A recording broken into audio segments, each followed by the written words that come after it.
Isso aqui é o livro referência que a gente utilizou nos 4 encontros e tal. Ali está o autor, o Andy Crouch. E só para a ciência de vocês, o Andy Crouch foi dos poucos que me deu o prazer de a gente poder ter contato e trocar ideias.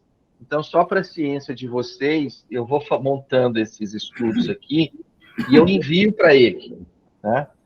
Então, eu posso adiantar que a gente já teve um comentário dele. Assim, achei os slides muito bonitos, mas não entendi nada, né? Evidentemente, porque está em português. Mas, enfim, se tiverem perguntas cabeludas aí que eventualmente eu não consiga responder, a gente joga para o autor do livro lá, olha, se vira aí, né? Ó o Paulo aí. Ô, Paulo, nós estamos te ouvindo, mas não muito bem. Né? O Rafael entrou também. Vamos lá. Oi, Rafa, bom dia. Bom dia. Bom dia.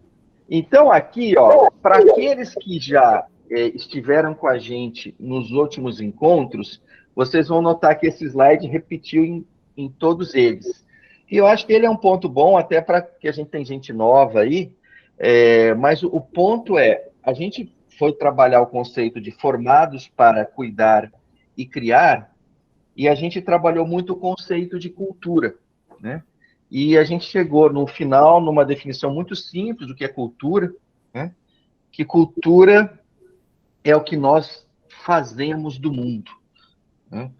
Em todos as esferas, né? Seja na esfera familiar, seja da esfera do nosso bairro, condomínio, seja na esfera da igreja local, seja na esfera do trabalho, seja na esfera da nosso bairro, da nossa cidade, e eventualmente até da nação, se o Senhor nos permitir que a gente chegue a muito grau de influência com essa turmona aí que somos nós brasileiros. Mas, enfim, então, o que é muito importante nesse contexto é saber como é que a gente se comporta com relação à cultura, né? E a gente tocou, principalmente no segundo encontro, e parte do terceiro, é que 4 atitudes a gente pode ter com relação à cultura, não necessariamente elas estão erradas, essas posturas, mas a gente tem que tomar basicamente 2 cuidados. O primeiro deles é que quando a gente tiver uma postura dessa com relação a qualquer cultura, a gente tem que ter muito cuidado, né? A gente não pode ser superficial, a gente não pode ser maldoso, de certa forma, né, para com elas. E o que é muito importante nesses 4 que a gente vai tocar é que é muito bom que no final da vida, das nossas vidas, a gente não seja identificado por isso, né, mas pelos outros 2 pontos que a gente vai tratar nesse último encontro aqui. Então, a gente pode ter uma postura com relação à cultura de condená-la, de criticá-la, de copiá-la ou, eventualmente, de consumi-la, né? Então, a gente tratou lá no segundo encontro, como eu comentei, parte do terceiro encontro, né? Como é que essas coisas se dão. E a gente, inclusive, colocou trechos das Escrituras onde o próprio povo de Israel, ou depois a própria igreja, teve essas posturas de condenação, de crítica, de cópia e de consumo. E aí a gente dá um salto agora, porque a expectativa era que a gente falasse assim, puxa, mas e a nossa cultura? Né? E a cultura que, de certa forma, foi criada pelo Senhor Jesus, né? Ela é margeada, ela na verdade, assim, a essência dela passa pelo quê? Né? Então, a gente comentou, num primeiro momento, de que a nossa cultura é cristã, e aí a gente foi um pouco mais específico, a nossa cultura evangélica, cristã, das últimas décadas e tal, elas têm esses artefatos como os artefatos culturais que nos representam. Então, a gente colocou aí, olha, as escrituras, a Bíblia em si, de fato nos representa. Até a gente discutiu um pouquinho esse aspecto de que falou assim, puxa vida, a nossa cultura, esse artefato, a Bíblia em si, né, o livro em si, né, ele tem sido substituído por um outro artefato, que é o celular, né? Então, isso é uma coisa interessante, né? Algo que a gente mostra como é que a cultura cristã, ela, ela vai sendo modificada de tempos em tempos, né? Agora, é muito cuidado, porque nessa modificação que ela não pode perder a sua essência, né? Então, acho que isso é interessante. E pegamos ali outros dois artefatos que para nós são muito representativos, né? Que é o cálice e que é o pão, que é o vinho e que é o pão, né? Essas coisas têm para nós um significado extremamente importante, né?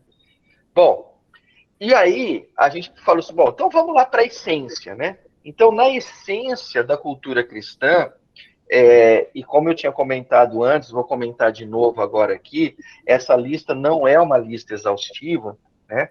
Mas é uma lista representativa daquilo que nos marca como cristãos, né?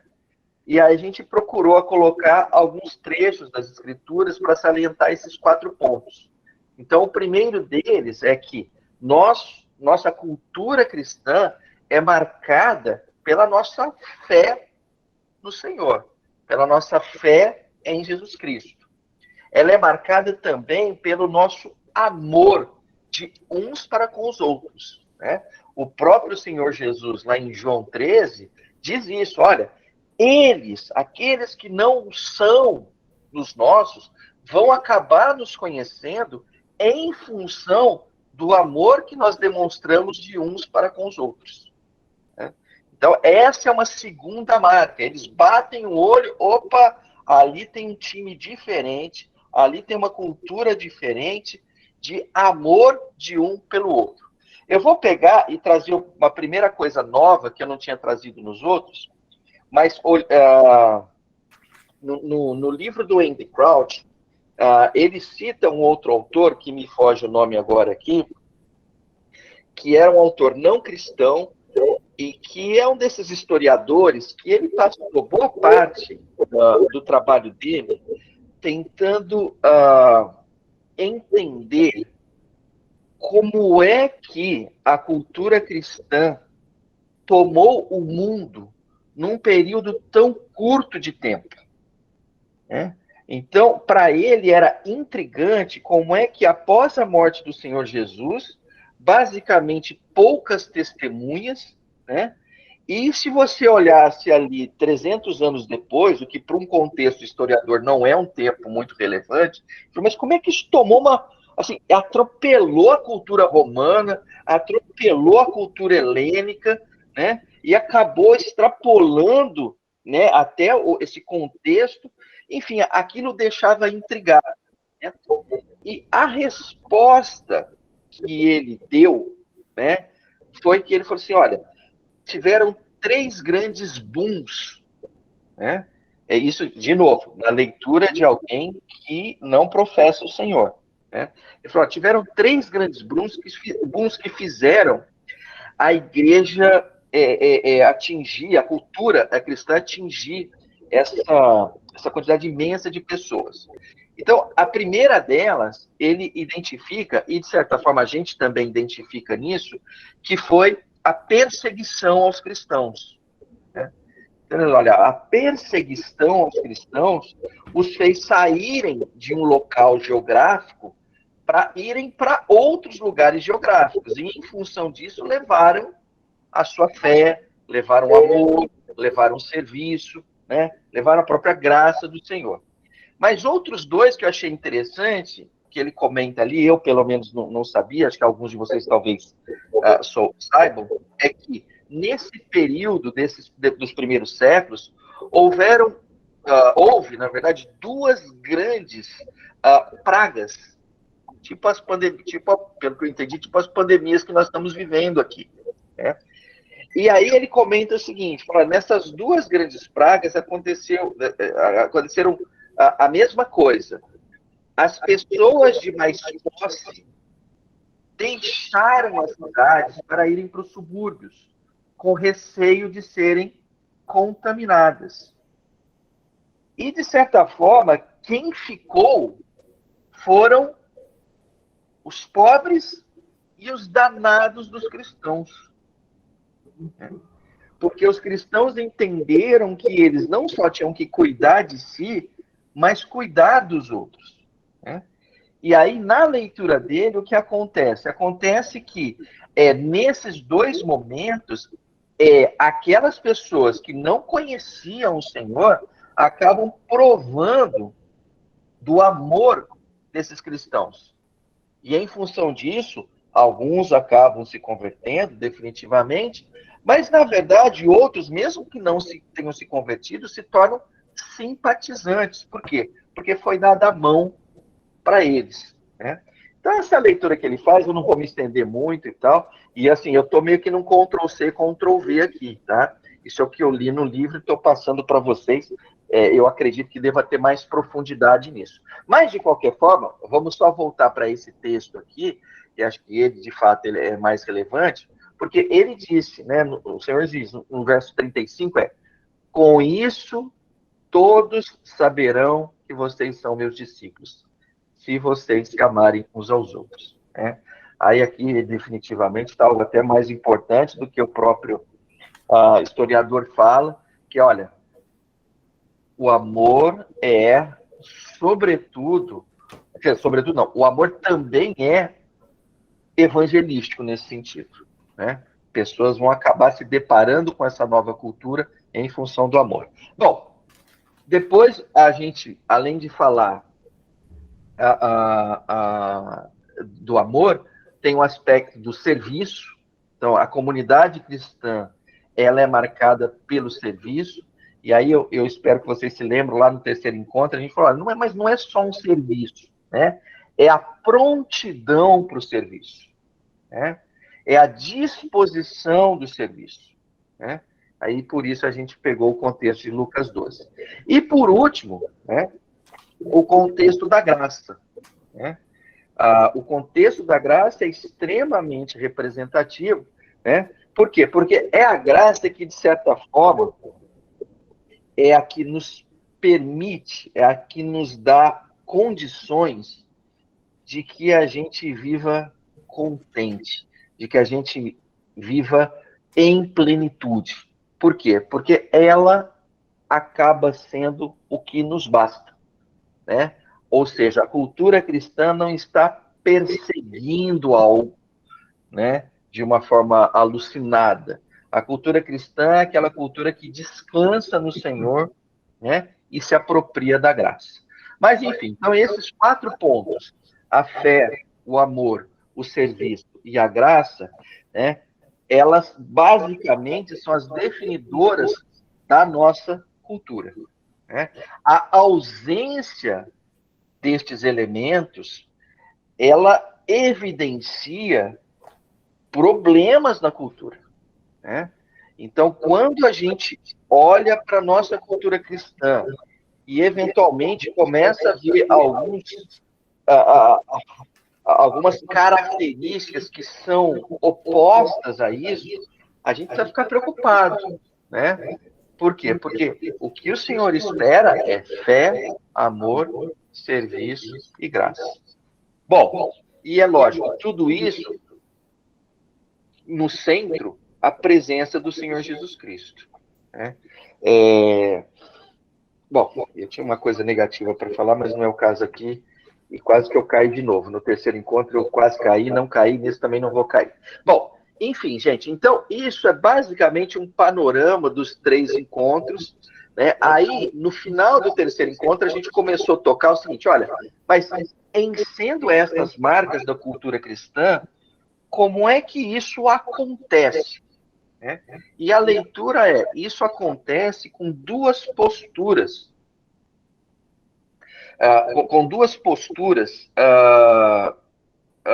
com relação à cultura, né? Uma delas é a cultura, o cultivo da cultura, o cuidado da cultura, né? Que está presente aqui, né? Quando a gente lá em Gênesis fez a leitura do texto, o Senhor Deus colocou o homem no jardim do Éden para cuidar dele e cultivá-lo, né? Aí a gente abordou o aspecto do que seria o cuidado, do que seria o cultivo, vou passar rapidamente por isso, né?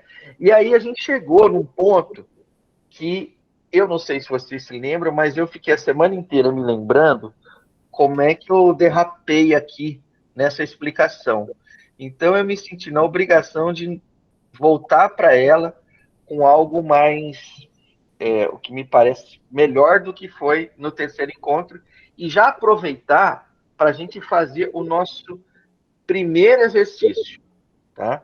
Então, rapidamente, deixa eu passar por esse gráfico que está aí. Se vocês notarem, eu fiz algumas modificações, né? Mas acho que é melhor eu vir para esse aqui. É melhor... aqui. Vamos vir para esse aqui, que acho que é mais interessante, né? Então, olha só.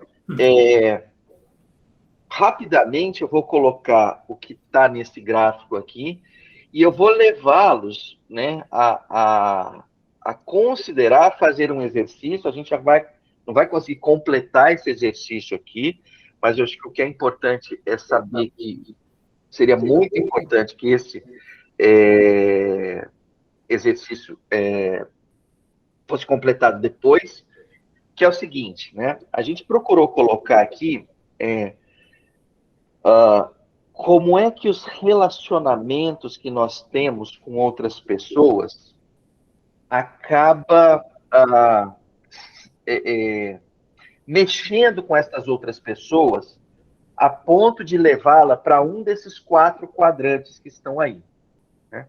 Então, o nosso relacionamento com algumas pessoas pode levá-las ao florescimento, ou seja, elas crescerem de uma forma saudável, a eventualmente a darem frutos, né? Então, esse, de certa forma, é o quadrante onde a gente gostaria que todos os nossos relacionamentos estivessem.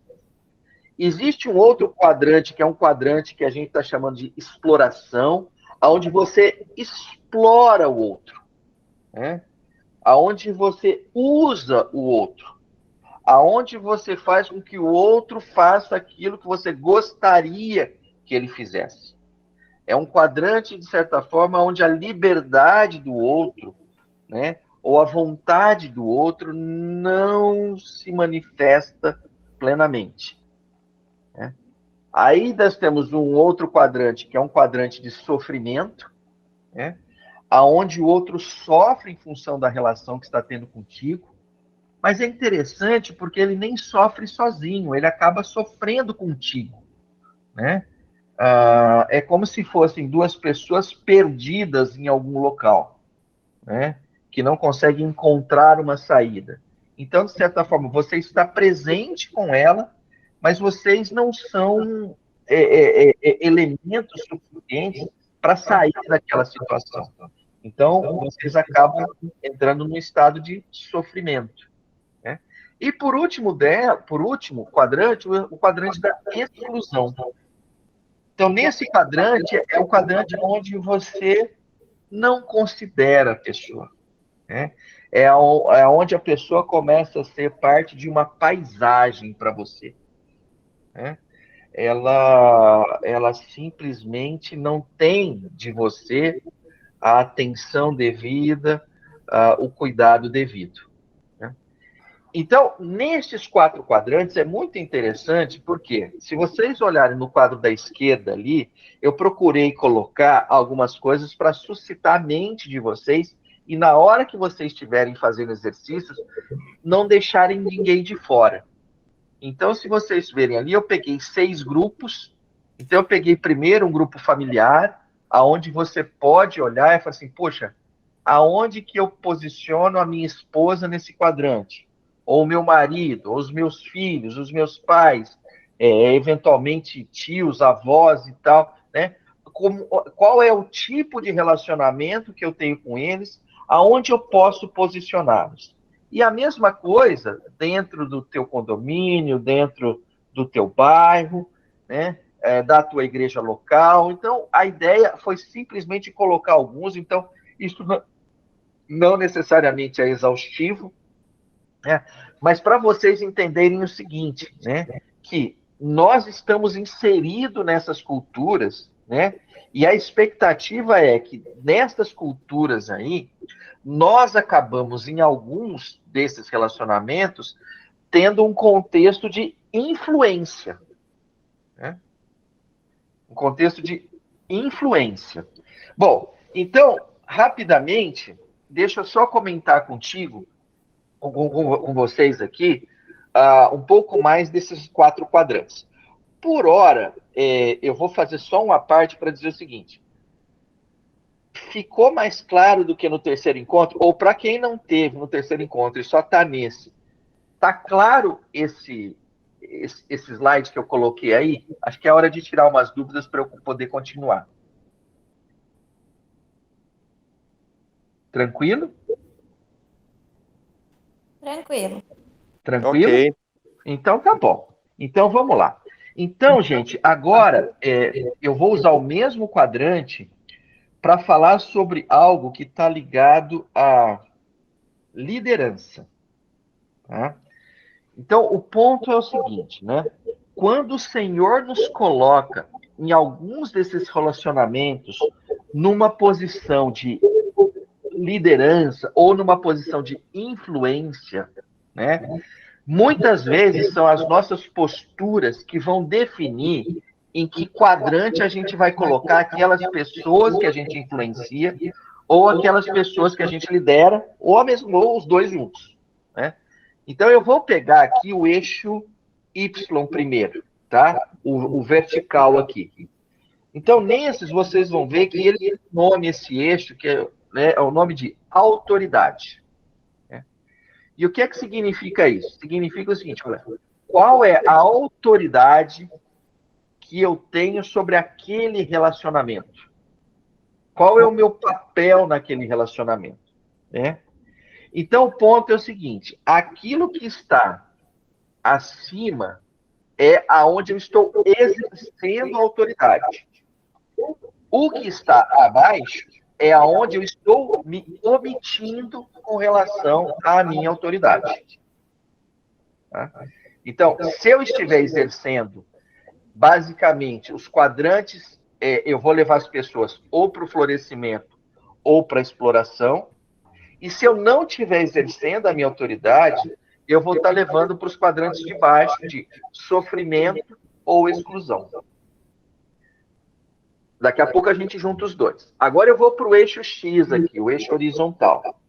Nesse eixo horizontal, eu dei o nome para ele de autenticidade.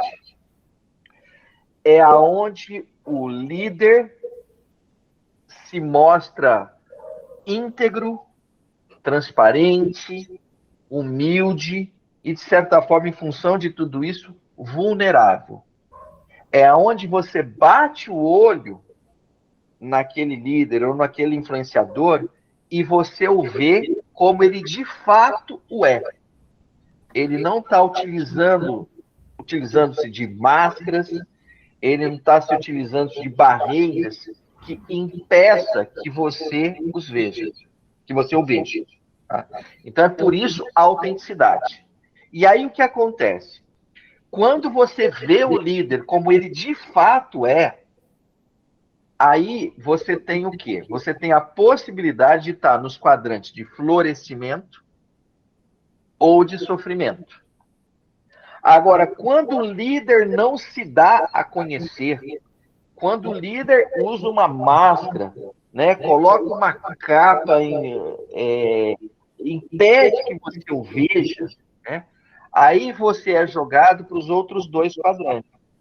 Ou quadrante que você está sendo explorado por este líder, né, ou que simplesmente você não está sendo considerado por esse líder. Você está excluso dessa relação.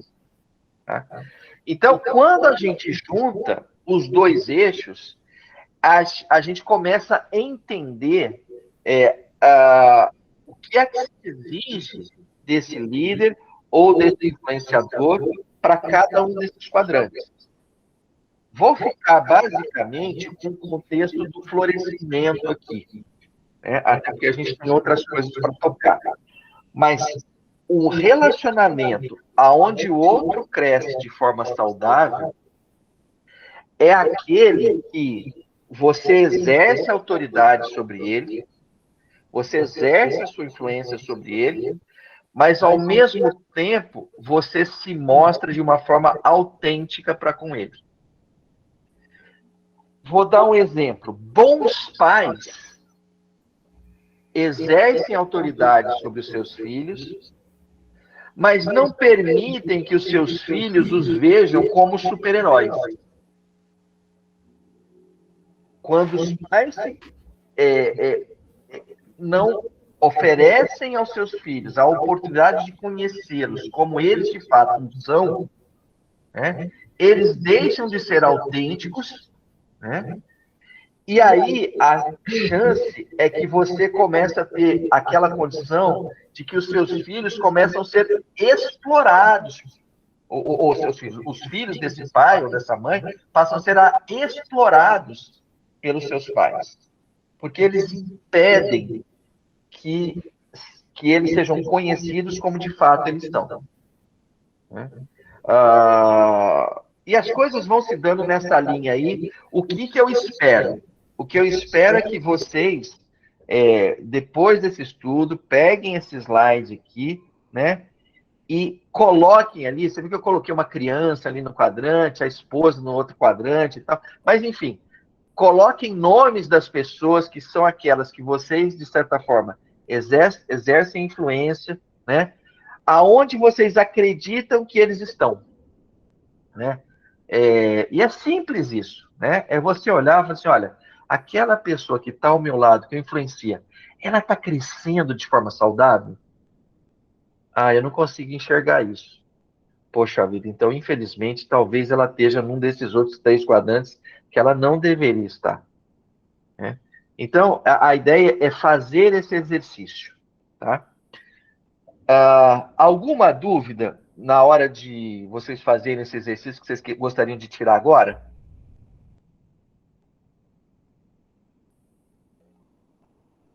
Então eu vou para frente indo para trás. O que eu quero dizer com isso? Eu vou aqui em João 15, porque para mim esse aqui é um dos exemplos mais sensacionais, né, que mostra o comportamento do Senhor Jesus para com os seus discípulos. Desculpem. Olha só. Esse trecho de João 15, para mim, é extremamente revelador. Quando ele diz assim: o meu mandamento é este: amem-se uns aos outros como eu os amei. Ninguém tem maior amor do que aquele que dá a sua vida pelos seus amigos. Vocês serão meus amigos se fizerem o que eu ordeno. Já não os chamo servos, porque o servo não sabe o que o seu senhor faz. Em vez disso, eu os tenho chamado amigos, porque tudo o que ouvi de meu Pai, eu tornei conhecido a vocês. Então, quando bato o olho nesse texto aqui, eu consigo enxergar um objetivo claro do Senhor, que é fazer com que seus discípulos floresçam. Então, olha que coisa interessante. Vamos ver se a gente consegue olhar para esses dois textos e ver o aspecto de autoridade e ver o aspecto de autenticidade. Olha só, no verso 12, tem autoridade, né?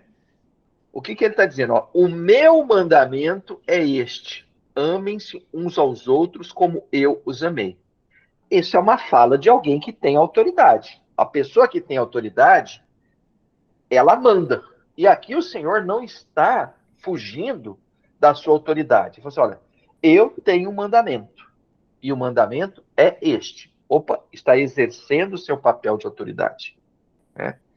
Agora, ao mesmo tempo, ele está se mostrando autêntico, ele está se mostrando até mesmo vulnerável quando ele diz o quê? Né? Eu os tenho chamado amigos. E olha que coisa interessante aqui, eu vou pegar o oposto disso. Né? Quando ele diz assim, ó, eu já não os chamo servos, porque o servo não sabe o que o seu senhor faz. Então, olha que coisa interessante. Né? Numa relação de mestre e servo, né, O mestre, vou pegar um exemplo lá. O mestre sai de casa, o servo não pergunta para onde ele vai. Pergunta? Não pergunta. Né? Se ele voltar tarde, se ele voltar cedo, se ele voltar no outro dia, se ele voltar aí. O dia que ele voltar, do jeito que ele voltar, o servo pergunta o quê? O servo não pergunta nada. Por quê? Porque o servo nunca sabe, ou não é papel do servo saber o que o seu senhor faz. E aqui o senhor diz assim, não, mas comigo é diferente. Né? Comigo, vocês são os meus amigos, ou seja, vocês saberão o que eu vou fazer, ou o que eu faço. Né? E se a gente olhar para o próprio ministério do Senhor Jesus Cristo, quantas coisas que ele não fez, que os seus discípulos não entenderam e perguntaram a ele, e ele não usou da figura de seu mestre, diz assim, não é para vocês saberem. Muitas, em boa parte das vezes, o Senhor explicou, porque ele estava buscando um relacionamento onde a amizade era o final da história. Né? Então, isso é muito interessante. Né? Isso é muito interessante. Né? E a outra coisa é aquilo que ele de mais importante que aconteceu na vida do Senhor Jesus Cristo enquanto ele esteve aqui foi o tempo, de fato, que ele passou ouvindo o Pai. Né? E o que ele diz? Olha, eu confidenciei isto a vocês. Né? Então, faz parte da autenticidade de um líder confidenciar as coisas. Ser claro, ser transparente, ser vulnerável. Tá? Bom, perfeito. Eu acho que isso caminhou de uma forma interessante. O Paulo, você está nos ouvindo aí? Tá, né? Beleza, tá bom. Maravilha. Legal, então vamos para frente. Ó. Então, o ponto aí, gente, é o seguinte. Esse é o exercício, por isso que eu falei em workshop, que eu gostaria que vocês fizessem. Mas esse eu vou pedir para vocês o seguinte, façam depois. Mas tem um que eu vou querer que vocês façam agora e que vem nesse aspecto aqui de, olha, aqui a gente já não está falando mais de cuidar da cultura, a gente está falando em criar a cultura. Né? E aí eu peguei alguns trechos para levá-los a esse exercício. E o primeiro deles também está lá no Evangelho de João, quando diz assim: digo a verdade, aquele que crê em mim fará também as obras que tenho realizado. Fará coisas ainda maiores do que estas, porque eu estou indo para o Pai. Então, eu queria que vocês atentassem para o seguinte, né? Nós, pertencentes ao Senhor, né? Pertencentes a essa cultura cristã saudável, e considerando que cultura é aquilo que nós fazemos do mundo, se você olhar, o Senhor aqui está nos chamando para fazer cultura. Ele está nos chamando para fazer obras. Né?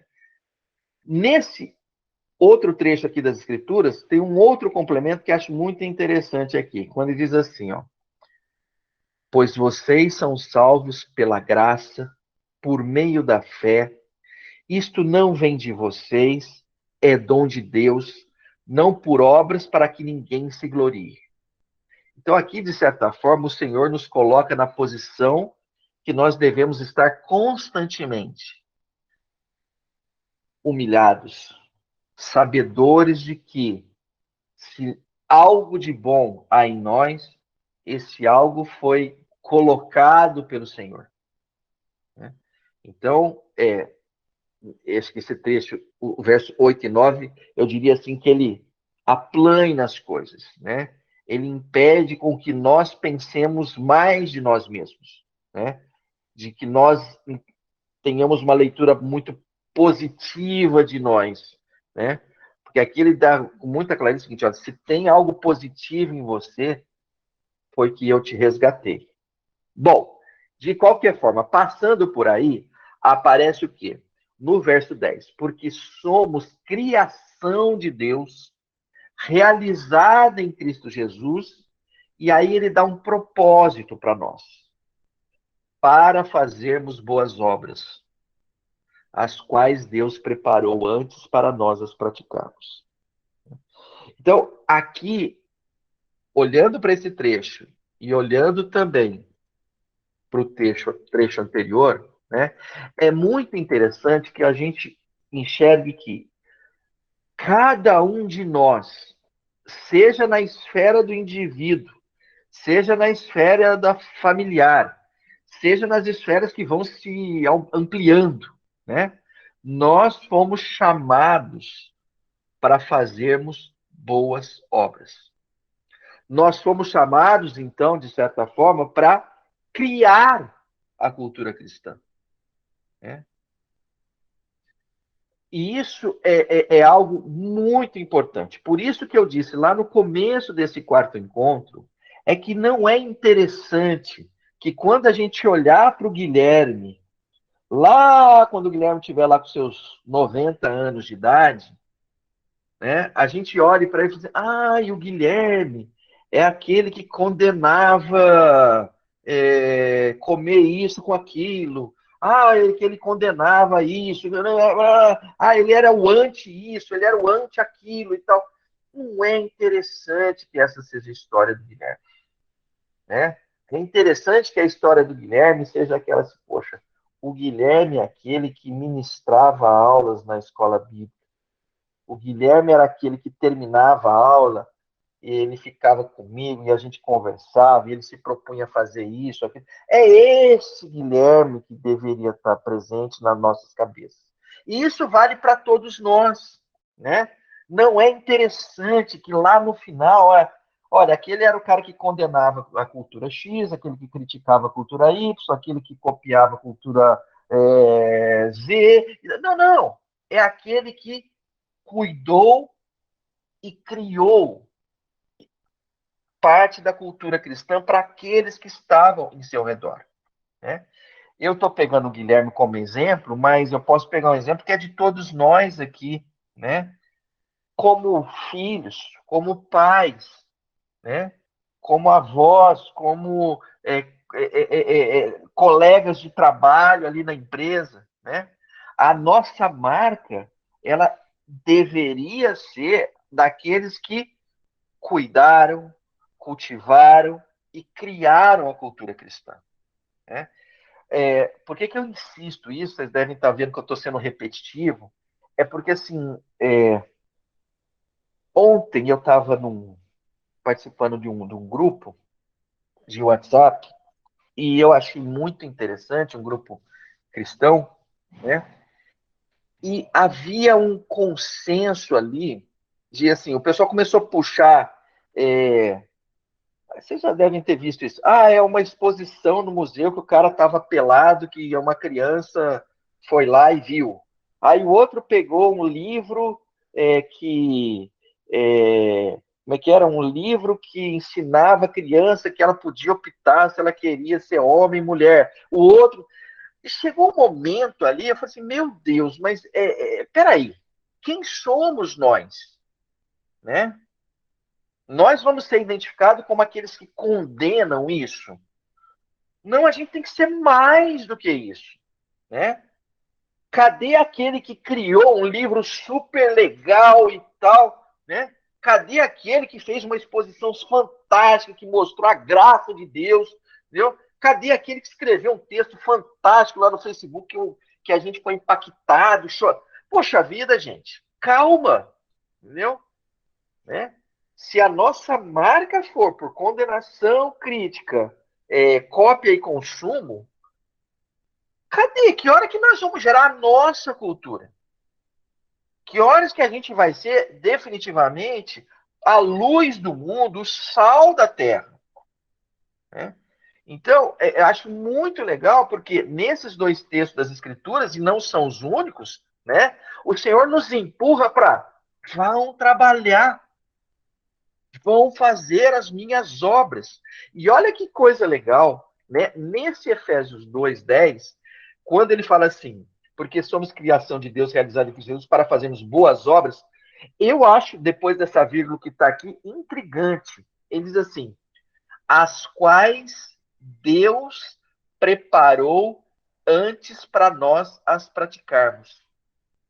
Eu falei, mas Cacilda, tem um planejamento aqui do Senhor, né? O Senhor já pensou, já bolou em diversas obras para nós. Ele já preparou esse caminho. Temos que trilhar isso, gente. Nós temos que trilhar, nós temos que entrar nisso de cabeça, né? Ah, mas e a condenação? Cara, é, me deixa para me larga para trás, entendeu? A hora que sobrar tempo, entendeu?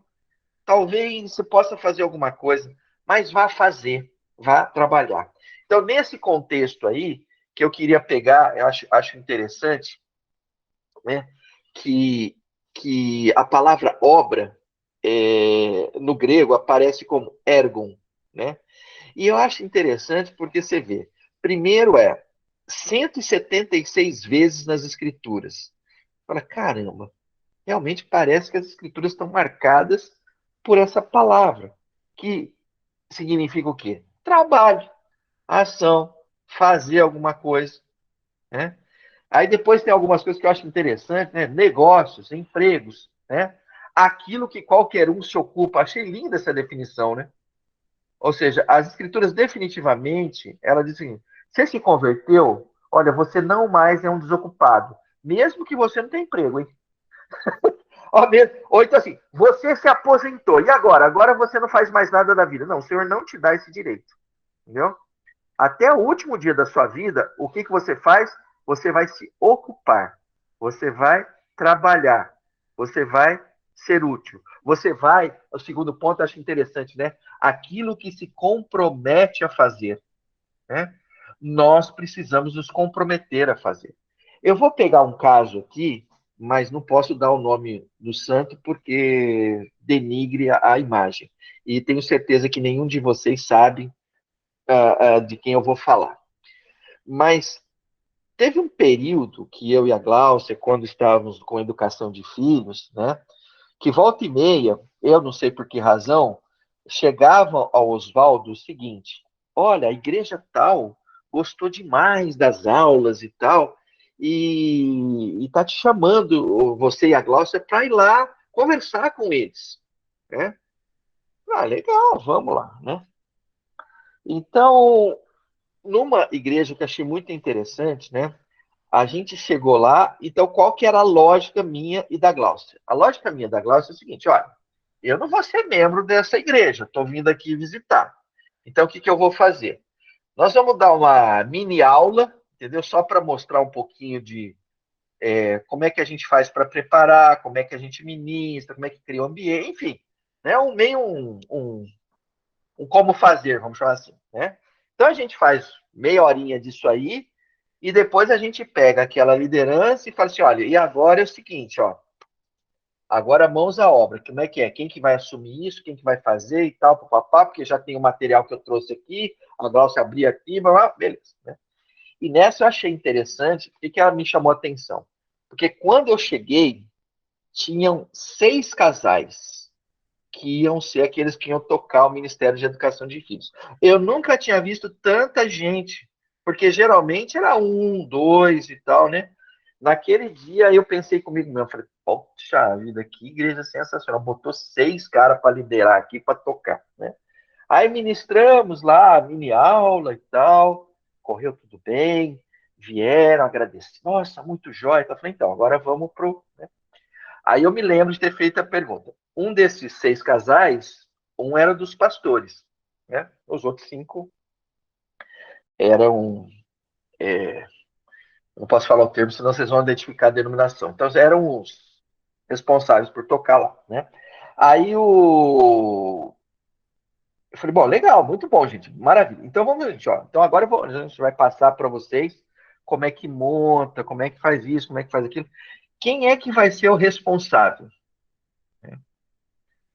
Olha, foi um dos momentos mais assim constrangedores que eu já passei, porque tinham 6 casais Mas assim, sabe o constrangimento alheio? Porque um olhava para o outro olhava para um, vários olhavam para o pastor olhava para o outro, franzia a testa, igual a Salete fez aqui, do tipo, mas é você, tipo assim, né? Mas não falava. Mas foi um silêncio terrível, né? Aí eu disse para eles, olha, fiquem tranquilos, a gente pode ficar aqui mais, acho que era 1h15, eu tinha dado meia hora, então eu falei, olha, eu posso ficar mais 45 minutos, a gente pode ficar em silêncio aqui, sem problema, mas assim, se não aparecer alguém como dono disso aqui, né, mas tudo bem, se vocês quiserem que eu, a Glaucia, a gente saia, né, para vocês ficarem mais à vontade e tal. Ô, gente, eu vou dizer uma coisa para vocês, não aconteceu absolutamente nada, e no final eles disseram o seguinte, não, nós vamos ainda, nós vamos ter que fazer uma reunião aqui para a gente discutir o assunto. Eu achei sensacional. Para mim, olha, eu achei sensacional. Aí vocês devem entender o que, que aconteceu com o Ministério da Educação de Filhos nessa igreja, né? Já deve fazer uns 8 anos. Aí, há pouco tempo atrás, eu ouvi de uma outra pessoa que fez educação de filhos conosco, que veio até nós dizendo assim: olha, a igreja tal está querendo montar um Ministério de Educação de Filhos. Eu falei, boa sorte, vai lá, né? Mas por que eu estou mencionando isso? Porque é o seguinte, gente, se a gente não se comprometer a fazer, né? Se a gente não se comprometer em fazer as boas obras que o Senhor preparou para nós, né? A gente tem que analisar com muito carinho a nossa fé no Senhor, né? A gente tem que avaliar com carinho. Tem algo muito errado, tem alguma coisa que está muito bichada, né? Nós não podemos, né, deixar de entrar nesse desafio, né, de fazer as boas obras que o Senhor preparou para cada um de nós, né? Eu diria, inclusive, que a gente deveria acelerar esses processos, né? A gente, enfim, não vou falar mais disso. Vou para frente, né? Ah, aí eu vou para o exercício em si, né? A, a Ana Elisa está aqui com a gente, ela vai falar assim, ai pai, de novo não, parece que eu estou no trabalho agora, o senhor vai insistir nisso. Eu falei, Ana Elisa está liberada, se você quiser ir embora agora, está liberada, você já está Não vou cansado de ver não, isso vou aí. ficar. Tá bom, mas enfim, o que eu quero dizer para vocês, gente, é o seguinte, né? O processo de criar, né? O processo de fazer boas obras, né? Ele passa por esse ciclo de você construir algo, depois medir para ver se esse algo funcionou. Em função dessa reflexão, você vai aprender. E aí depois você faz de novo. Enfim, esse ciclo de construir, medir, aprender, construir, medir, aprender, é aquele que nós temos que entrar. Se é para os nossos filhos, que sejam para os nossos filhos. Se é para os nossos netos, que seja para os nossos netos. Se é dentro da igreja local, que seja dentro da igreja local. Se é no meu bairro, se é no meu condomínio, se é nos meus familiares. Gente, este ciclo é extremamente importante. Eu preciso saber o seguinte: estou construindo algo? Estou. Está funcionando? Tá. O que, que eu aprendi para fazer melhor? Isso. Opa, então é este ciclo interminável que a gente deveria entrar. Alguns entram, alguns já fazem isso intuitivamente. Por quê? Não sei por quê. Alguns já entenderam que é assim, né? E eu ouso dizer para vocês que eu até pouco tempo eu achava que todos sabiam isso. Depois de um tempo, eu começo a notar que um ou outro parece que não sabe bem isso. Parece que não é tão intuitivo assim, né? Então, em função daqueles que isso não é muito intuitivo, que eu vou continuar. Eu vou mostrar isso aqui para vocês e vou dar um exemplo, tá? Então, esse cara aqui, o meu sonho é que vocês façam depois uma dúzia deles, dos mais variados tipos. né? Esse cara assim, primeiro que quem me conhece bem sabe que eu tenho um apreço por esse cara imenso. Ele chama-se Alexander Osterwalder, é um suíço, né? É um cara que eu olho e falo, cacilda, esse cara para mim é um gênio da administração. Como é que ele conseguiu simplificar as coisas, né? E aí apareceu um outro cara que também quem anda comigo sabe que eu tenho que tomar cuidado para não venerá-lo muito, chamado Steve Blank, que ele pegou esse modelo aqui e falou, não, eu vou fazer para uma coisa diferente, né? Então, esses dois caras bolaram esse bloco aí de 9 blocos que eu vou explicar para vocês e eu tenho certeza que vocês vão entender. Só que a melhor forma de eu explicar isso para vocês é dando um exemplo, tá? E esse exemplo aqui, se for parecido com alguma coisa que o Rafael fez, não é mera coincidência, viu, Rafael? Ah, beleza. Não é mera coincidência. Você fala assim, oh, Pedro, mas parece que tem a ver comigo. Digamos assim, foi inspirado em você. Tá igual aqueles filmes, tá? Como é que é? Como é que é? Esse filme é baseado em fatos Baseado em fatos reais. reais. Fatos Fatos reais. reais. Mas aí o cara fala assim, mas para efeito de dramatização, os nomes foram não revelados e podem ter, enfim, então pode ter uma coisa, Rafael, que não tem a ver contigo, tá? Né? Tá Mas tranquilo, foi beleza. baseado em você aí. Então, olha só, já dando o nome do Rafael aí, né? A gente estava num dia conversando e tal, e, e a gente estava falando sobre filhos, sobre envolvimento dos pais com os filhos e tal, né? E eu sei que de lá para cá, imagino que devo ter tido alguma contribuição disso, mas também não tive, também não quero ter mérito nisso. Mas eu sei que o Rafael começou a falar assim, rapaz,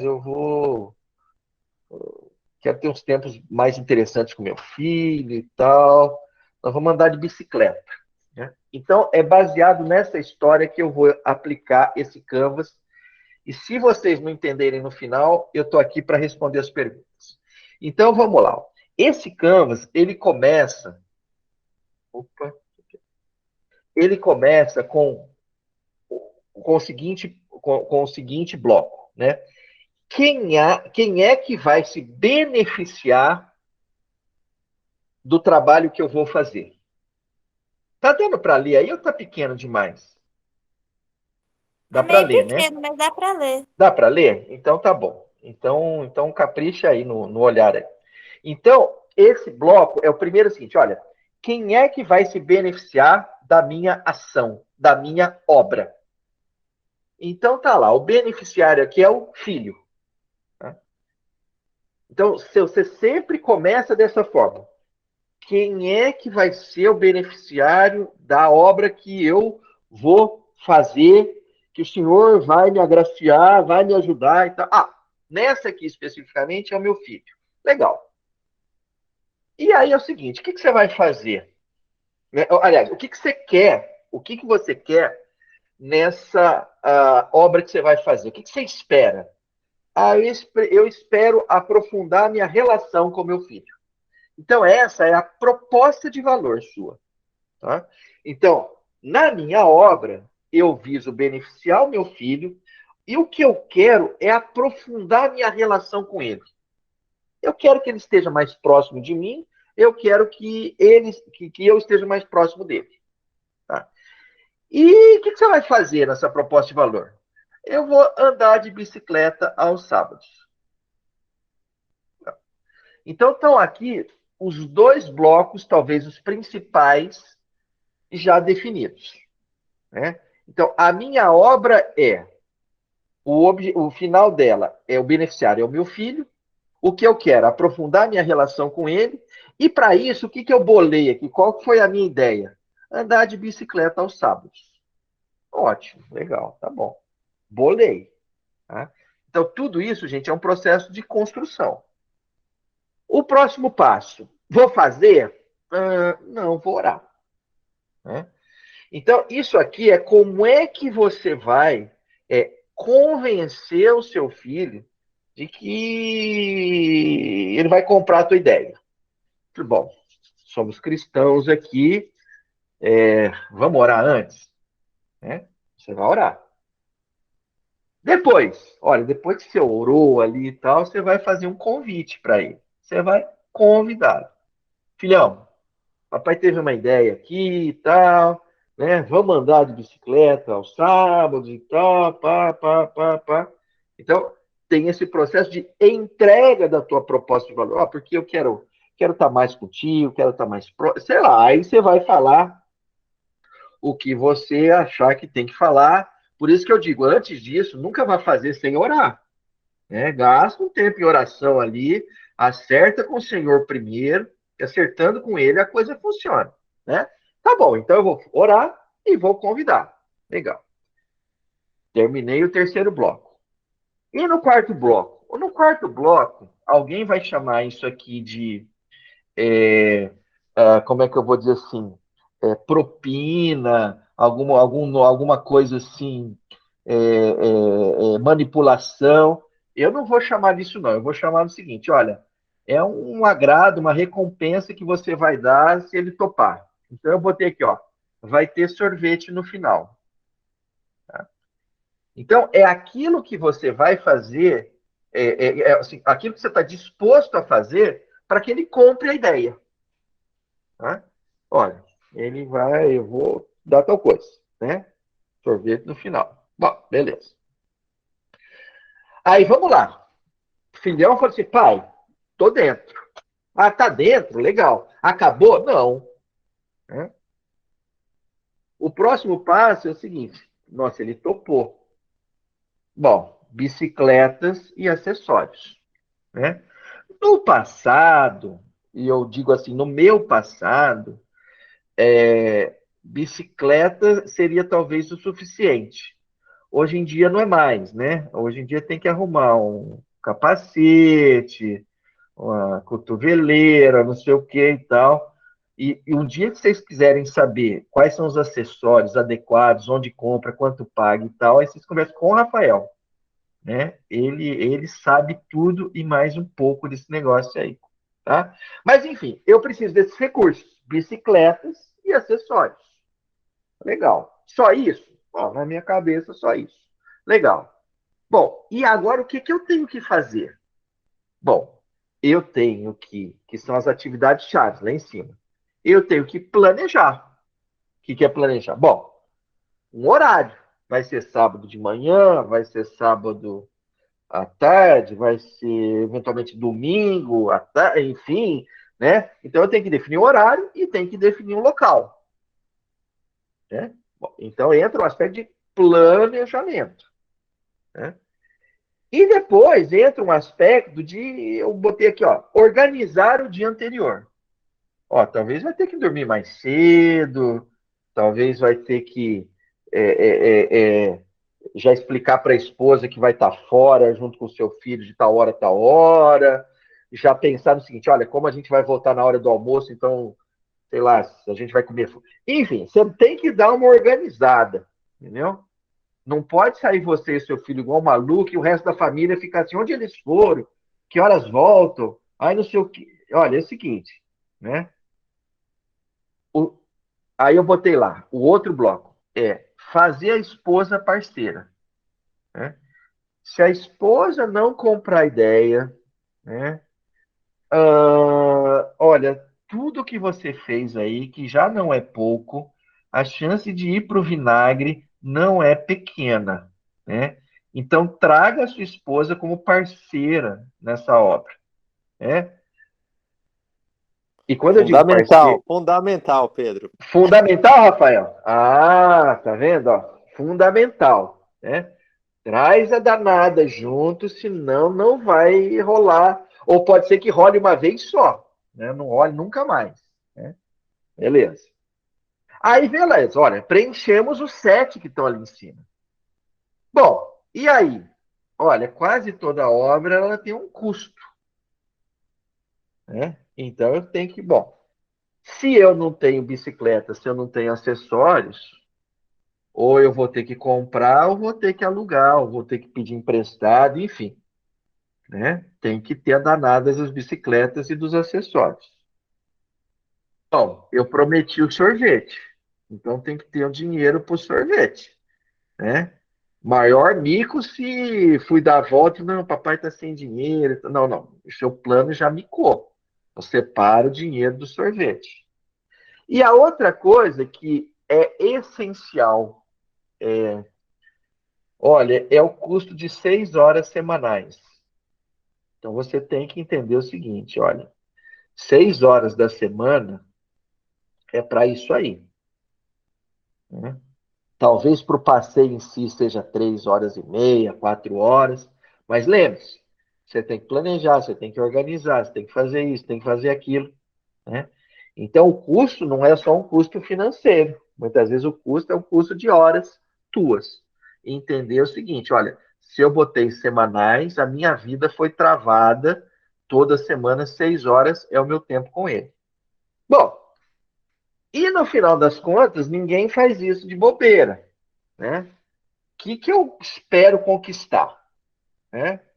Eu espero que nessa aí aconteçam bons papos, que a gente tenha conversas gostosas, agradáveis, né? Um clima descontraído, maravilha. O que mais você espera? Eu espero criar memórias, né? Eu espero que lá na frente meu filho vai olhar e vai assim, puxa, pai, que legal o tempo que a gente fazia isso, né? Nossa, eu tenho tremenda recordação. Nossa, eu vou fazer isso com os meus filhos também. Em última instância, pô, eu sou muito espiritual e deveria ser mesmo. Eu vou usar isso como um espaço para eu poder estar orando e louvando com ele, né? Então, rapidamente, eu passei para vocês um exemplo de como é que você constrói isso, né?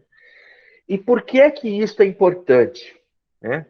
Porque alguma coisa acontece com as nossas vidas hoje.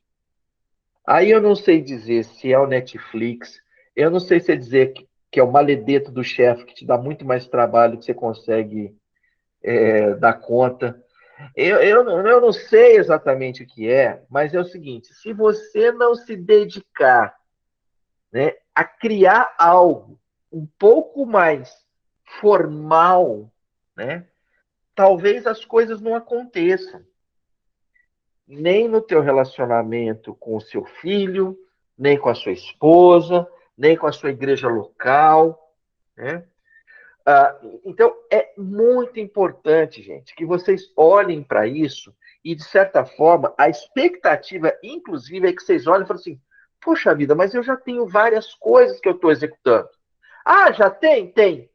Põe nesse canvas aqui. Provavelmente, a hora que você for colocar aqui, você vai ver que vai começar a ter buracos. E se tem buracos, talvez a coisa não esteja acontecendo da forma como deveria estar acontecendo.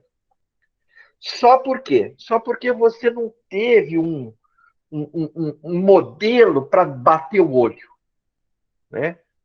Então, a minha sugestão para vocês, né, é que vocês façam o primeiro, o mais rápido possível, né? Escolham um beneficiário disso. Vai ser o meu marido, vai ser a minha esposa, vai ser o meu filho, a minha filha, vai ser o meu pai, a minha mãe. Façam um, né? Não deixe esse conhecimento esvanecer ao longo do tempo, né? Qualquer dúvida, a hora que estiver fazendo isso, poxa, eu não sei disso. Gente, vamos lá. Para não ter problema. Eu tive dúvida. Olha só, foi um celular aí. Calhou de ser o meu. Então você me manda um WhatsApp e fala, tô parado aqui em tal lugar. Eu vou, né, me proponho a ajudar você, tá? Ah, gente, nós estamos chegando perto do final aqui. Deixa eu só voltar aqui um pouquinho.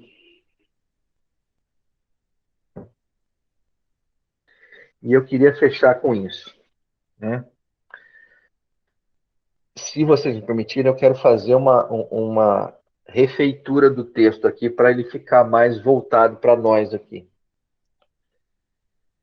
Nós fomos salvos pela graça, por meio da fé. Isso não veio da gente. Isso foi um presente que Deus nos concedeu. Não pelo que a gente viesse a fazer, para que nenhum de nós se exaltasse ou se achasse, porque nós somos criaturas, nós fomos feitos criaturas de Deus por Deus. Nós fomos completados em Cristo Jesus para que a gente faça boas obras, né? Com intensidade, porque é com intensidade que o Senhor as preparou para que nós as realizássemos, né? A gente precisa botar isso na cabeça, né? A gente precisa fazer com que essa cultura cristã ela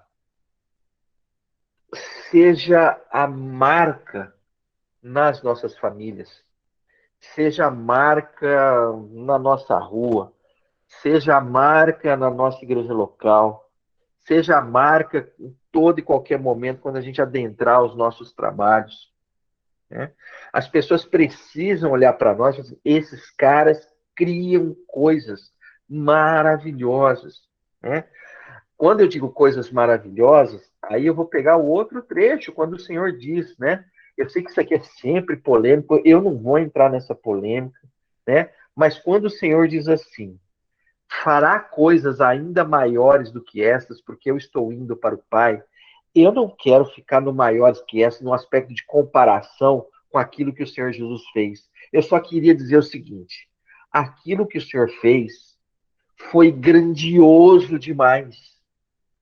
E ele nos está chamando para algo tão grandioso como aquilo que ele fez. Então, vamos remir o tempo. Vamos acordar mais cedo. Vamos dormir menos, se for o caso, né? Vamos fazer os trocentos desses canvas aí. Vamos começar a entrar nesse ciclo de construir, medir, aprender, construir, medir, aprender, né? Vamos nos mostrar como o Senhor espera, né, que aqueles que vivem sacrificialmente, aqueles que não descansam de uma forma blasé, de uma forma inadequada, né?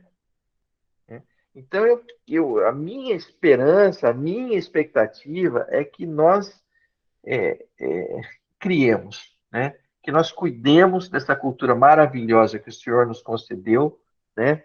E que o Senhor nos capacite a criar muitas coisas para a glória dele. Fernanda, pode falar. Oi, Pedro. Queria fazer, eu acho que um pouco a chave desse último versículo aí de João é quando Jesus fala, porque eu estou indo para o Pai. Quando ele vai para o Pai, porque ele foi para o Pai, ele pôde nos enviou o Espírito, né? E eu acho que estar atento ao Ótimo. Espírito, nos Uhum, colocar à uhum, disposição, porque as obras já foram preparadas por ele. Mas às uhum. vezes o É mundo, verdade, é verdade, verdade, a verdade, gente não né? está atento ao Espírito. Acho que o Uhum, relacionamento com Deus, esse tempo em oração, nos colocar à é, disposição, estar é. atento ao que o Espírito nos fala, que a gente poder realizar essas Ótimo. boas obras. Fernanda, eu vou usar isso que você colocou para dar um cheque nessa galera toda, né? O que é que vocês fazem para ficarem mais atentos ao que o Espírito fala? Está aberta essa pergunta para vocês. Ajuda a gente a responder aí. O que é que vocês fazem para estar mais atentos ao que o Espírito fala? Vai lá.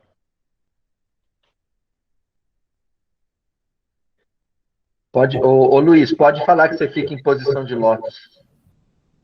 Uma coisa, Pedro, é desligar um pouco das coisas do mundo, televisão, Ah, celular, notícias de política, pandemia, etc., porque isso daí ocupa tanto a nossa mente, né? Isso é importante. Bom, bom. Gostei. Tá. Mais. Então, já que vocês estão quietinhos, deixa eu falar algumas coisas que eu tenho certeza que Não, acontece com não, vocês. Rafael, Pedro, fala.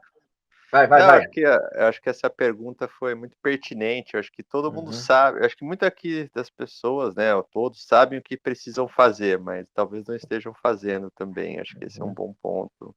Eu me incluo assim nesse ponto aí que eu eu confesso que sei muito o que tem que fazer, mas não tenho dedicado pontos aí, dedicado tempo aí nessa, tá à disposição do espírito aí. Tá, beleza. O... Mais. Vem mais alguma coisa? Então, deixa eu compartilhar algumas coisas aqui com vocês. E eu acho que assim, o que eu vou falar aqui, vocês vão falar assim, mas cacete, isso já aconteceu comigo também. Vamos lá.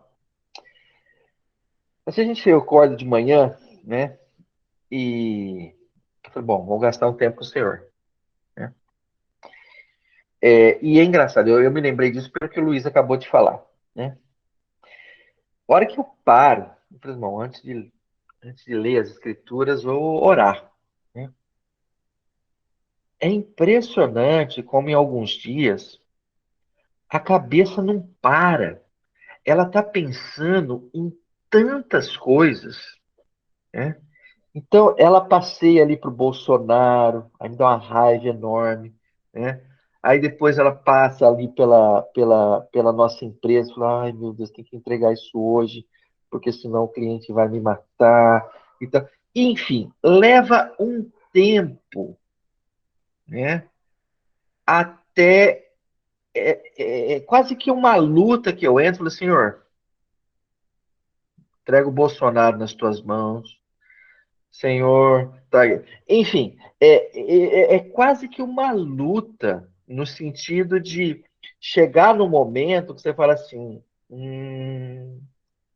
parece que agora eu consigo olhar para o Senhor, né, como eu devo olhar para o Senhor. Eu não sei exatamente que é isso, se tem um nome. Alguns falam, ai, Pedro, não é que você está meditando. Eu não sei exatamente o que é. É o seguinte, né?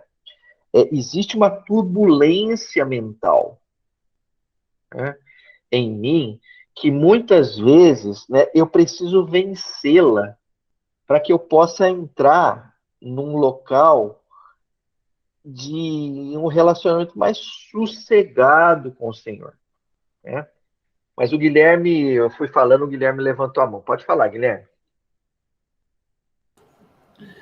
Só para acrescentar, quando o Senhor Jesus falou aquele negócio das obras, ele está respondendo para Filipe, que está pedindo para ele, mostra-nos o Pai o que nos basta.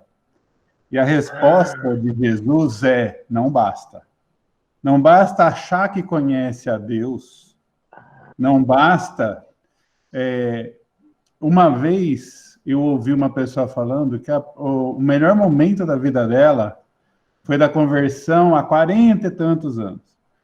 A nossa vida com Deus tem que ser dinâmica no sentido de a gente não parar no tempo e achar que só pelo fato de conhecer a Cristo já basta. O viver com Cristo é diário e envolve muito sofrimento. Muitas vezes a gente ouve coisas, ou vê coisas que não gosta, que desagrada, justamente por ser cristão, e muitas vezes isso até dá um pouco de desânimo, e eu acho que a gente precisa pensar nisso. A resposta é as obras que nós realizamos, que Deus preparou de antemão, não são as obras que eu escolho fazer, são as obras que Deus preparou para mim. Elas mostram para pessoas que conhecem a Deus e para pessoas que não conhecem a Deus quem é Deus. Achar, teoricamente, que conhece a Cristo, mas não vive de acordo com isso, não mostra para as outras pessoas. Uhum. Né? Então, o Felipe fala assim, mostra-nos o Pai que isso basta. Não, isso não basta. Achar que conhece Amém. a Deus e viver Uhum. uma vida como se não conhecesse, não Uhum. basta. Amém, amém. Amém, amém. Ô, gente, eu acho que é isso aí. Eu teria outras coisas para compartilhar, mas nós estamos chegando no final aqui. Então, eu queria terminar com o seguinte, né? Isso que a Fernanda falou, que o Luiz complementou, que o Guilherme trouxe agora, tal, né? No final das contas, assim, a gente precisa entender o seguinte, né? Nós não podemos ser identificados como cristãos resmungões ou cristãos saudosistas, né? Isso não é a nossa marca. A nossa marca é aquele cristão que está dia a dia vivendo uma vida extremamente sacrificial, se entregando ao Senhor e se entregando àqueles que estão próximos a nós, né? E nesse sentido, o que eu queria terminar dessa forma é assim: quando o Senhor assim, o Senhor dá uma tremenda de uma dica para a gente das obras, quando ele resume a lei e os profetas. Quando ele chega, olha, amar o Senhor sobre todas as coisas, né? Amar ao próximo como a ti mesmo, né?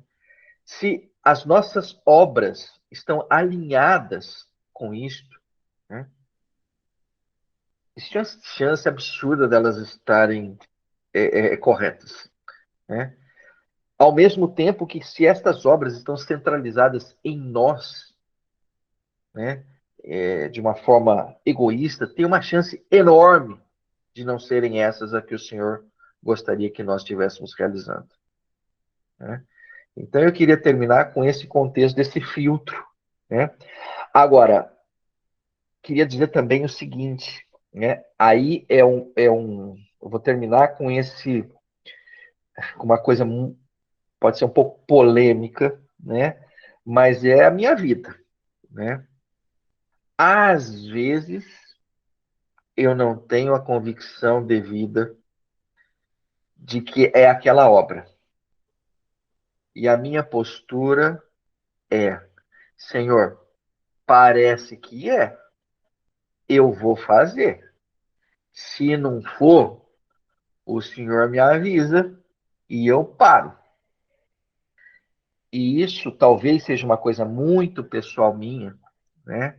E talvez esteja em cima de eu ter visto muitas pessoas que estão há 40 anos pensando qual é a obra e não fizeram nada até agora, né? Então, o Guilherme levantou a mão. Eu vou falar assim: Guilherme, você tem 15 segundos, depois você ora por nós e nós vamos terminar aqui. Pode ser? Só para falar também que a gente, por começar alguma obra na igreja, a gente não pode se prender a essa obra como se ela fosse para o resto da vida. Eu quero dar o meu testemunho de ter trabalhado para uma certa obra durante 10 anos e chegar no momento e falar para os líderes da igreja, não é mais minha praia.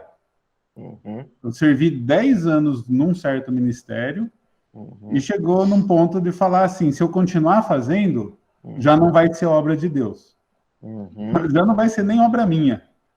Porque eu vou estar fazendo pela própria força e contra um certo momento. Eu estou falando do teatro da escola de férias, do programa de férias. Então, a gente reconhecer isso, que existe a hora, o tempo em que a gente serve e o tempo que já não serve mais. Tá bom? Amém. Vamos orar? Vamos. Pai amado, nós te agradecemos por esse tempo que o Senhor usou, Pedrinho, e todos nós aqui, para compartilharmos da tua mensagem e buscarmos viver segundo o Espírito, buscando ser exemplos para o mundo, Pai, numa situação que está tão difícil, que o Senhor nos use na vida de outras pessoas, para levar, sobretudo, o evangelho do amor, do serviço, da graça, da fé, e não da lei, e não daquilo que afasta as pessoas de ti, ó Pai, mas que as pessoas busquem viver uma vida pela palavra e pelo Espírito. Eu agradeço a ti, ó Pai, pela nossa igreja, eu agradeço pela salvação e pela santificação que o Senhor nos dá a cada dia. Ó Pai, que o Senhor nos conduza nesses tempos e que busquemos, ó Pai, viver de acordo com a tua palavra e o teu Espírito, e com nada além disso. Agradeço pela vida de cada um aqui, pela família do Pedrinho, e desejo, ó Pai, que sejamos transformados por Ti a cada dia, para a honra e glória do Senhor. Em nome de Jesus que eu oro. Amém.